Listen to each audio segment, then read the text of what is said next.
In this video, we're going to talk about how to make our document on Illustrator for the iPad. So I'm going to go down to that lower left-hand corner and say Create New. And then I want to make sure I want to name my file so that I can find it. So underneath of New File, I'm going to go ahead and name it last name, Imaginary City. And then I want to make sure that my units are set to inches. That's really big. So make sure that your units are set to inches. And then our width is going to be 11 and our height is going to be 17. You're welcome to work in vertical or horizontal orientation. Artboards is going to be set to 1, and then our color mode, we need to go down and change to CMYK. And we'll go ahead and say Create File. So the swatches look a little bit different, but they actually function in a really similar way. You're welcome to use, if you have a stylus that you like to use or an Apple Pencil or something like that, you can certainly go through and work with that for this project if you wanted to.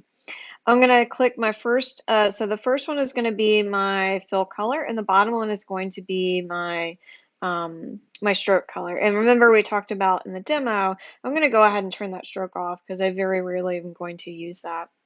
If your sliders underneath of, if it looks something like this, where everything's kind of nested together, you've got the color wheel. You can bring that up if you want to, but what we're mainly going to be using are the CMYK sliders in your swatches.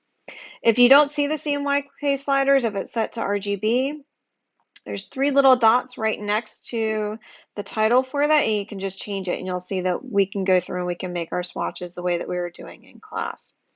To add a swatch, there's a little plus button right next to your swatches, and then you'll notice that there are preloaded ones. So if you want to go through and delete those, just click and hold, and they'll say remove, and you can delete those. So what I'm going to do is I'm just going to add a couple quick swatches right now using my CMYK sliders. And you'll see I've got a nice range of purple. And so I can go through and I can kind of delete the other swatches that I'm not going to use. Illustrator for the iPad works the same way with our layers. So you'll see we've got our layers. I can click on my layer and I can rename it the same way that we were doing on the desktop. I'll say rename. And then I'm going to go ahead and add my other 3. So I'm going to add my second one, which I'll double click. And this one, I'm going to go ahead and call City Elements, my big ones. And then my next one, I'll double tap my City Elements, small. And I'll say okay. And then my last one will be my atmosphere. And I'll say okay. And you'll notice once again I can lock all of these. So I'm going to go down to my background layer and I'm going to go to my shape tool. And my shape tool is going to be filled with that color like we talked about before. So I'm going to click and drag. And you'll notice that my handlebars can come up. And I'll go ahead and position that as my background that I'm going to be working with. So I'll go ahead and lock that layer. And then the next thing that I can do is I can go through and I can manipulate my shapes I'm going to be doing for my buildings. So I'm just going to click and hold. And I'm going to change my color. And you'll notice that we also have an option for gradients as well. So the gradients should look pretty similar to what we were looking at before. So for our gradient options, you will need to click on the color wheel and we can drop points just the way that we did before. So if I go through and I want to change, I just have to click on it and then my opacity is way down on the side. So I'm going to change that back to 100. And you can see I can kind of go through and drop points as I need to. So here we'll take both of these back up to 100.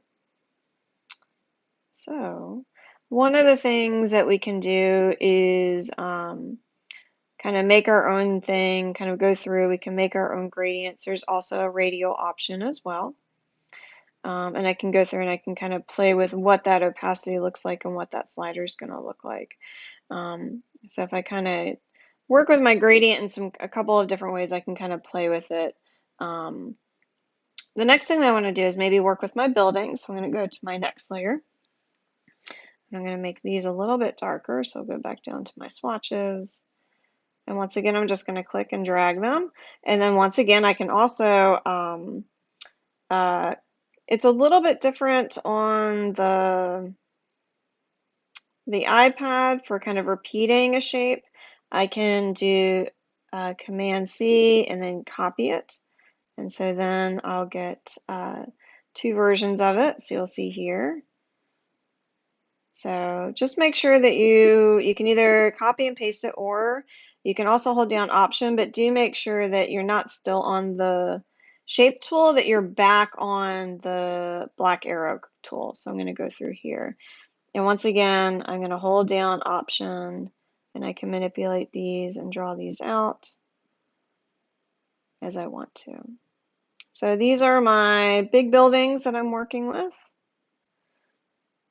And I can leave things on my artboard if I want to.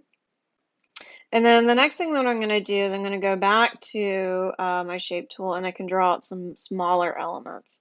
And I can also repeat these too. So if I want to, I can go up to my city elements, and I can go here and go and draw out some small ones.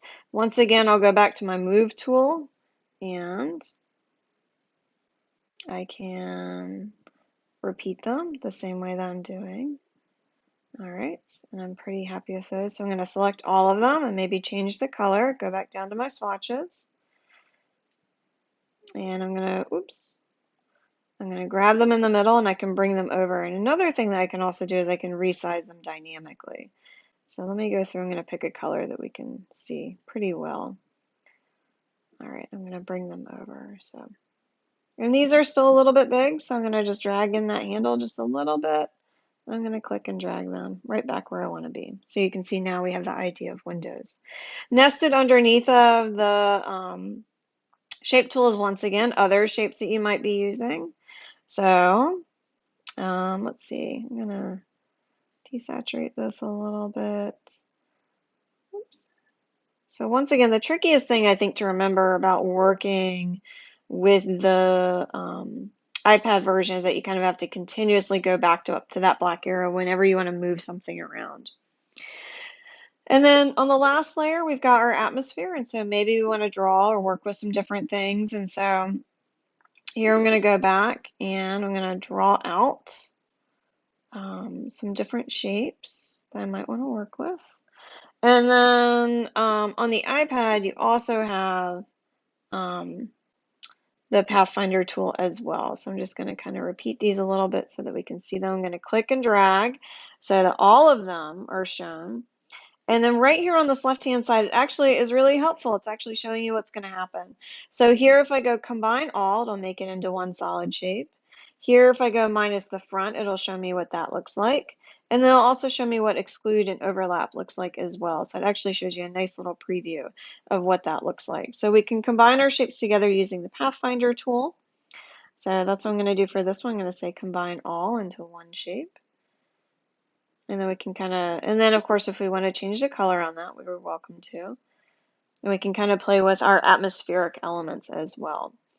It's dynamically saving as you're working, but what we're going to do when you're finished and you're totally ready to go for your critique, we're going to go to Publish and Export. And here we want to make sure that we're going to export as, and here we want to make sure that's as a JPEG. Our color model